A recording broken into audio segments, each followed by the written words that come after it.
పద్యంతో ఉన్నటువంటి పాటను పాడి ధైర్యం చేసినందుకు, అందున బాలు గారు మహోత్సాహంతో పాడి దేశం మొత్తం ఊపేసినటువంటి పాట ఇది. ఆయన ఎక్కడికెళ్ళినా పాడమని అడిగేవారు. అటువంటి పాట పాడినందుకు నీ ధైర్యాన్ని ముందుగా నేను అభినందిస్తున్నాను. Thank you sir. ఇది బమ్మెర పోతన పద్యం చేర్చబట్టి ఇందులో పోతన గారి పేరుంది. లేకపోతే మొత్తం పాట రామదాసుది. ఇందులో మనకి బాగా వచ్చేటువంటి సందేహాలకి సమాధానం ఉంటుంది. అండాండంబులు, పిండాండంబులు, బ్రహ్మాండంబులు అన్నిట్లోనూ అండం, అండం, అండం అనేది పునరావృత్తి అయింది. ఇది మామూలుగా ఊరికే డమ్ డమ్ డమ్ కోసం వాడినటువంటి మాట కాదు. అలా రామదాసు ఎందుకు వాడతాడు? దేవదాసు వాడతాడు కానీ రామదాసు వాడు. అందుకని అది ఎంత గొప్ప మాట అంటే వారన్నారే ఆర్తి భావం తెలుసుకుని అందుకోసం నీకు భావం చెబుతున్నాను నేను. పిండాండము అంటే తల్లి కడుపులో ఉండేటువంటి పిండం, అది కూడా కోడిగుడ్డు ఆకారంలోనే ఉంటుంది. గుండ్రంగా ఉండదు, కోడిగుడ్డు ఆకారంలో ఉంటుంది. అది పిండాండం. అండాండము అంటే ఈ మొత్తం సృష్టి ఏర్పడడానికి ముందు ఒక బ్రహ్మాండం ఏర్పడడానికి ఉండేటువంటి అండం. హిరణ్యగర్భ సమవర్తతాగ్రే అంటారు వేదంలో. అలాగే హైమం తదండం ప్రథమం అసృజతు అంటారు. బంగారపు రూపంలో ఉండేటువంటి అండాన్ని మొట్టమొదట సృష్టించారు.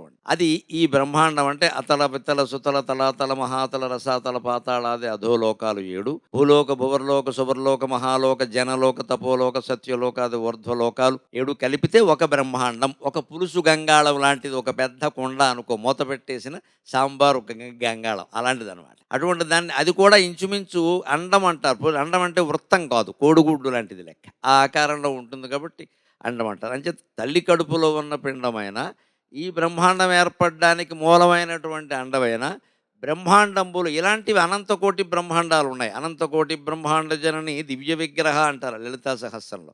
అమ్మవారు అనంతకోటి బ్రహ్మాండాలకి అధిపతి, అది అధినాయకురాలు. అందుకని అలా మొత్తం బ్రహ్మాండాలన్నీ కలిపినటువంటి బ్రహ్మాండమైనా సరే మొత్తం మూలమంతా రామమయం అంటే ఒక్కటే ఒక్కటే ఒక్కటే, రెండోదనేది లేదు. ఇది అర్థమైతే ఇప్పుడు బాలు గారైనా, ఆ దర్శకులైనా, రచయిత అయినా ఎవరైనా ఆ సిరికిని చెప్పడం ఇందులో ఎందుకు చేర్చారో అర్థమవుతుంది. ఆయన సిరికి చెప్పలేదు. ఇప్పుడు భావం గురించి అంటున్నారు కదా, సిరికిన్ చెప్పడు శంఖచక్ర యుగముంచేదో ఈ సంధింపడు ఏ పరివారంబును జీరెడు అభ్రగపతిన్ పన్నింపడు ఆకర్ణికంతర ధమ్మిల్ల ముసక్కనొత్తడు ఆకర్ణికంతర ధమ్మిల్ల ముసక్కనొత్తడు వివాద ప్రోత్థిత శ్రీకుశోపరిచేలాంచలమైన వీడడు గజ ప్రణావనోత్సాహియై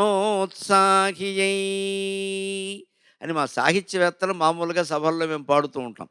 ఇందులో మాకు రాగాలేం తెలియవు, భావాన్ని బట్టే అది ఏ రాగం అందుకుంటే ఆ రాగం అందుకుంటుంది, ఇబ్బంది ఏం లేదు ఇక్కడ. అందులో రామమయానికి ఈ పద్యం ఎందుకు చేర్చారు అంటే, ప్రత్యేకించి ఔచితీ శోభితంగా ఎందుకు చేర్చారంటే, అంతా ఒక్కటే కాబట్టే ఆయన లక్ష్మీదేవికి చెప్పకుండా వచ్చేసాడు. ఇక్కడ లక్ష్మీదేవి ఉంటుంది, ఇక్కడ ఉన్నది కూడా లక్ష్మీదేవే. శంఖచక్ర యుగాలు కూడా తెచ్చుకోవలసిన అవసరం, ఎక్విప్మెంటు పరికరాలతో వెళ్ళవలసిన అవసరం మన నాయకులకు ఉంటుంది, కానీ జగన్నాయకుడైన శ్రీమన్నారాయణమూర్తికి ఉండదు. అందుకని పరివారాన్ని రమ్మని అనలేదు. ఈ అభ్రగపతిని పన్నింపుడు, అభ్రగపతి అంటే గరుత్మంతుడు. గరుత్మంతుడు ముందు ఉండవజా వెళ్ళాలి కదా, దూరం అని అనాలి కదా, అది కూడా లేదు. అందుకని అభ్రగపతిని ఆకర్ణికంతర ధమ్మిల్లము చక్కనొత్తడు. ఇది తెలిస్తే జుట్టు దూకోవడం బాగుంటుంది. నా బోటకాడికి అవకాశం లేదు, నువ్వు హాయిగా దూకు. ఆకర్ణికాంతర ధమ్మిల్లము చక్కనొత్తడు. భగవంతుడికి భక్తుల్ని రక్షించడం మీద ఎంత ఆసక్తి అంటే జుట్టు దూకోవడం కూడా మర్చిపోయాట. ఆయనకేమైనా మామూలుగా ఉంటాడు, ఆయన పేరే కేశవ. బ్రహ్మాండమైన కేశాలు ఉంటాయి ఆయనకి.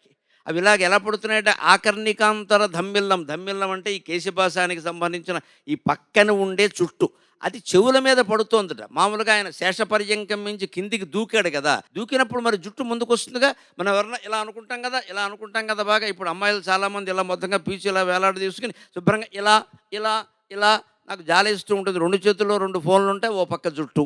ఎంత శ్రమ పడుతున్నారా శ్రమజీవులు అంటే వీళ్ళేరా, ఓ జడో మూడో వేసుకుంటే ఈ గొడవ లేదు కదా అనుకుంటాను నేను. అందుకని అలాగే ఆయన కూడా పాపం ఇలా దూకగానే ఆయన జుట్టు ముందుకు పడితే కనీసం ఆ జుట్టుని ఆ ధమ్మిల్లము పక్కనొత్తడు, చెవులు పక్కకు ఒత్తుకోవాలనే ధ్యాస కూడా లేదనమాట.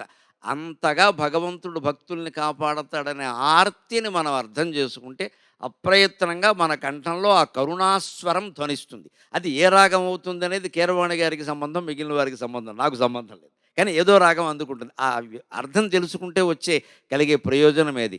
అలా వచ్చాడంటే ఇక్కడ ఎందుకు వచ్చాడు, అంతా రామమయం కాబట్టి. నాకు ఈ పరివారము, దేవతలు, పరికరాలు అన్నీ ఇక్కడ కూడా ఉంటాయి. ఎక్కడైనా నేను వాటిని ఇలా మార్చుకోగలను. అణుసంయోగమే కదా ఏదైనా.